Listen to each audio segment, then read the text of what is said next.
Kagima 13 GM Babaylan 1. Kamusta mga kagimat? Welcome back sa aking channel. Sa video natin ngayon ay ating pag-uusapan ang tungkol sa mutya lukaba ng talangka na naging bato at taglay nitong mga mahikagahong bertudes. Paki-like and subscribe lamang po mga kagimat kung sakaling nagustuhan nyo ang mga ganitong sahing video. Maraming salamat po mga kagimat. Ang mga talangka umatawag sa English na shore crab or river crab ay nakatira sa anyong tubig. Ang mga talangka kung dito sa amin sa isla ay tinatawag namin ito na mga katang o di kaya ay mga kalampay, at kung may malaki naman na mga pangsipit ay matawag na mga kalambaw. Ang mga talangka ay mayroon ding mga nakatagong sikritong mga sangkapagimat na siyang makakatulong sa isang aura kapag ito'y mabugna sa kanyang aura. Nagtataglay ang mga ito ng mutya, trabongko o di kaya ay hiyas mga kagimat. Pero sa video natin ngayon mga kagimat ay pag-uusapan natin ang kanyang mutya lukaba ng talangka na naging bato.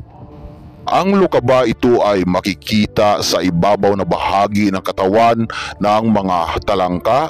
Ito ay matawag nilang silungan o shield makalikot. At kung sakali na makakita kayo ng ganitong uri ng sangkapagimat na naging bato, ay kunin nyo kagad mga kagimat, sapagkat ito ay may maraming bertudes na tinataglay. Sa mga bertudes nito ay isa na ang matibay na proteksyon at depensa sa katawan, malakas na panagang o shield, mayroong malakas na kabal sa katawan at kusang ipatalab itong mahikang kabal sa katawan ng aura na may tangan sa ganitong sahing sangkapagimat. May bertudes din ito sa rebelta, pangbalik ng mga mahikang kontra sa mga kalaban, nagpapalakas din ito ng dungan at kalooban, pangontra sa mga hilas at proteksyon at depensa kung makapunta sa mga maririit na mga kagubatan. Nagtataglay din ito ng bertudes sa pampaswerte sa mga negosyo, at mas malakas pagid mga kagimat kung mayroon kayo nakita na lukaba ng talangka na ito ay napuno ng bihod at naging bato ang kanyang aura. Ito ay mas lalo pang malakas na pampaswerte mga kagimat. May bertudes nito na tinatawag na tagumtum agdum na hindi puputok ang anumang mga dipulburang armas. Nagpapaliwas nito ng mga hindi inaasahang mga panganib at mga sakuna.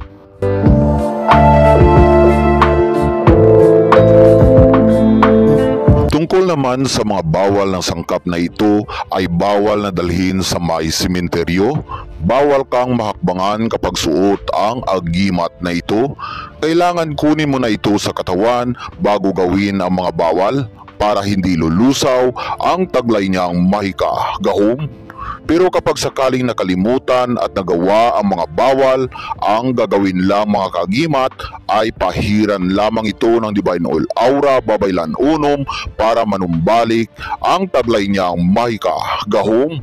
At may marami pa itong mga mahika-gahom bertudes na taglay, at mismong sa inyo lang ipaalam o ipakita ang iba pa niyang taglay na mga mahika at himalang kapangyarihan.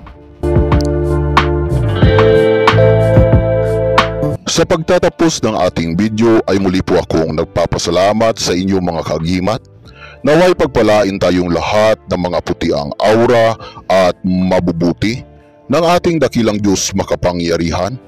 Ilayo sa mga sakit, iliwas sa mga hindi inaasahang mga panganib, at likupin ng kabanal-banalang bertudes niyang gahom at ibuhos ang swerteng bugna.